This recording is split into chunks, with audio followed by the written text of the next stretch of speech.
Welcome to Part of My Imagination. I'm Imagination and you're the Imaginer.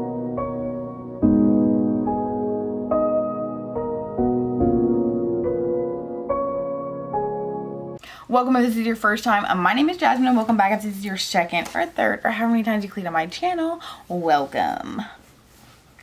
Okay, so if you can't tell by the title of this video, I just wanted to come up with a cute idea on making your own TBR. And if you can't tell, I made a TBR based on my name. So I've actually got 8 books here. So if you didn't know, my name is Jasmine. Hello, welcome to my channel. But yes, I wanted to make a TBR that spelled my name. And some challenges that I did for myself. If you want to do this, go ahead and do it. If you don't want to, don't go ahead. But some of the challenges that I had. So I have the letter A, the letter I, and the letter E in my name. And mainly for the letter A, I didn't want to pick a book that had like a Court of Thorns, a River of blah blah. I didn't want to use that A. I wanted to actually be a word. Granted, A is a word, but I felt like that was like a cheat code, and also applied to the. So if you were going to do this, then things like the, a, things like that. Typical like in between words. Like you need that word to make a sentence, but it's not actually a word, you know? I don't know. I just know that that's what I used as a challenge. And I also didn't pick any book that I have already read. Obviously, I'm trying to make this as if it were a TBR. Now, I'm not actually going to read these books. I just thought it was a fun idea to do it. Video content, whatever. So yes. Anyways, let's just get straight into it. And as a special throw-in, because this book literally has my name in it. Granted, it's spelled a little bit different, but that is The Jasmine Throne by Tasha Shuri. If you didn't know, my name is Jasmine, but it's spelled J-A-Z-M-I-N-E. So I just want to throw this one in here as a quick little, look, there's a book with my name in it. And so, if you didn't know what The Jasmine Throne is about, it is a captivating fantasy novel set in a richly imagined world inspired by medieval India. The story follows 2 powerful women, Malani, a disposed princess fighting to reclaim her throne, and Pyra, a servant who possesses forbidden magic. Ooh. As their paths collide, they must navigate court intrigue, dark forces, and their own complicated paths. This book is perfect for readers who enjoy compelling characters, intricate political plots, and lush descriptions of a vibrant and diverse world. Okay? Alright, the first book that I have starting off to spell Jasmine with J is Jade Fire Gold by June C.L. Tan. This book is an enchanting and thrilling fantasy novel set in an East Asian-inspired world.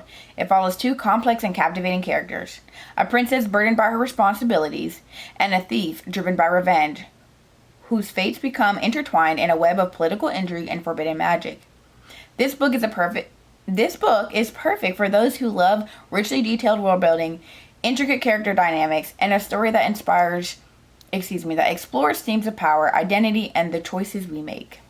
Next, onto the letter A, is Akita Witch by Nadi Okafor. And I've had this book on my TBR for so long that I don't know why I haven't read it yet. But if you didn't know what this book is about, it is a captivating contemporary fantasy novel set in Nigeria. It follows the story of 12-year-old Sunny, an albino girl born to Nigerian parents who discover her magical abilities and embark on a thrilling adventure with her friends. This book is a must-read for anyone who enjoys coming-of-age stories, African mythology, and a richly imagined world blending magic and reality. Okay, the hardest letter to find a book for was the letter Z.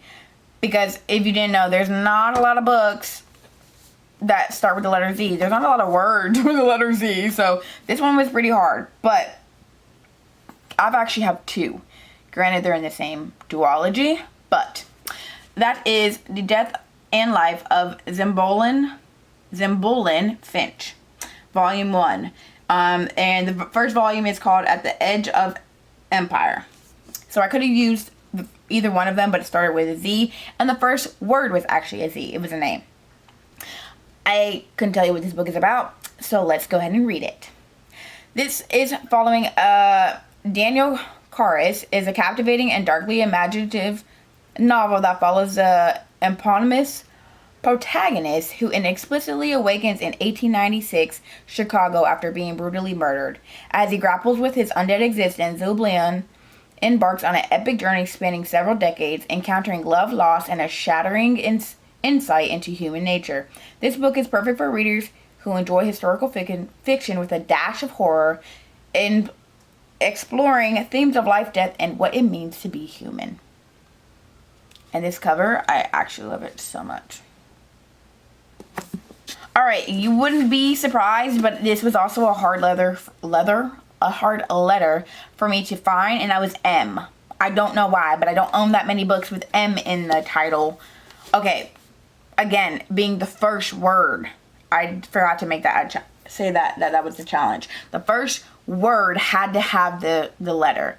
So even if there was a book that had an M in it, I needed it to be the word itself, and it had to be the first word. But yes, anyways, for M, I have Midnight Without Moon. This is by Linda Williams Jackson. I picked this book up a few months ago, and this book is a captivating historical fiction novel set during the Civil Rights Movement in Mississippi in 1955. It follows the story of Rose Lee Carter, a young African-American girl, as she navigates family, community, and desire for change. This book is a must-read for those interested in understanding the struggles and triumphs of individuals during a pivot time in American history, as well as anyone who appreciates well-developed, relatable characters and a compelling narrative. If you couldn't tell, I'm so smart. Again, for whatever reason, the J or a Z, M, and I were so hard for me to find. I could not tell you why. Doesn't make sense. But that book is Inappropriation, and this is by Lexi Freeman, I believe. Yes, I picked this up at the dollar store, and I can't remember what compelled me to it, but here we go. This is a coming-of-age novel that cleverly satirizes contemporary society and tackles themes of identity, sexuality, and cultural appropriation. The story follows protagonist Iggy Klein navigating the treacherous waters of an exclusive Australian private school, where she challenges the norms and boundaries placed upon her, ultimately leading to a journey of self-discovery. This book is perfect for readers who enjoy witty and thought-provoking narrative that devolve into the complexities of adolescence and contemporary social dynamics. Alright, and next, spelling N, is Nobody's Magic by Destiny O. Birdsong. I love that last name, Birdsong. That's such a nice. And this cover is so beautiful. Wesley bought this for my birthday, my first birthday of us being together. Because we've been together for 2 birthdays of mine. Anyways, I don't know why I'm like this. This book is an intimate and powerful collection of poetry that devolves into the complexities of Black womanhood and the struggles of navigating grief, love, and self-discovery. Through vivid and extroverted language, Birdsong explores themes of identity, relationships, and the ways in which society imposes limitations on marginalized voices. This book is an excellent choice for readers who appreciate lyrical poetry that challenges social norms while examining the intricacies of human emotion and experience. And certainly not least is E, and that is Escaping Exodus by Nikki Drayden. This book, I read one book by Nikki Drayden, and that was Temper, and I really enjoyed it. But here's the cover. I wish it would focus. Oh, look how beautiful this cover is. It looks so gorgeous. But this book is a captivating science fiction novel set in a world where humans live inside the remains of giant space beasts. The story follows the journey of Seski, I think I'm saying that right, the rebellious daughter of the matriarch, as she navigates the societal pressure, Jesus, I cannot read, political intrigue, and the wondrous secrets that lie within the body of her home and creature. This book is perfect for readers who enjoy imaginative world building, strong female protagonists, and thought-provoking social commentary wrapped in an exciting adventure. And yes, that's it. I spelled my name. So let's look at it. With my name spelled J-A-Z. Bam. That spells Jasmine. Well, it spells Jasmine too. I was right. I had it right the first time because now it's backwards. Alright. There we go. Spells my name. J-A-Z-M-I-N-E. So yes, if you just need a creative way to come up with a new TBR, here you go. I found one for you. But that is all that I have for you guys today. Be sure to check out my description where you can find easy ways to contact me, as well as all the books that I talked about. If you like this video, be sure to like, comment, and subscribe. And if not, just imagine that you did and come back again. Until next time, keep imagining.